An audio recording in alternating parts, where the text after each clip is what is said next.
Muy buenos días para todos. La Asociación Panamericana de Instituciones de Crédito Educativo APICE se complace en invitarlos a participar en el segundo taller sobre información de estadísticas de crédito educativo. Este taller lo realizaremos en la Ciudad de México en el marco del 27º Congreso Internacional de nuestra asociación. Queremos invitarlos a participar en este taller en el cual estaremos socializando los resultados del primer instrumento que ya aplicamos en las instituciones de crédito educativo de la región.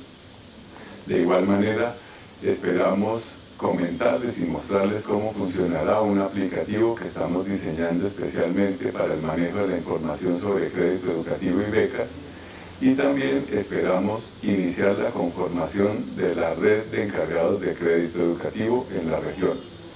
Como ustedes saben, la información es muy importante en la sociedad en la que vivimos actualmente. Por eso nuestra asociación, con el apoyo de la UNESCO, quiere recoger toda la información sobre crédito educativo y tenerla a disposición de las diferentes entidades, pues esto ayudará a una buena toma de decisiones, a una buena formulación de las políticas sobre crédito educativo y a mirar cómo podemos mejorar la financiación de la educación superior en la región. Los esperamos a todos en la Ciudad de México entre el 24 y el 27 de octubre del presente año. Muchas gracias.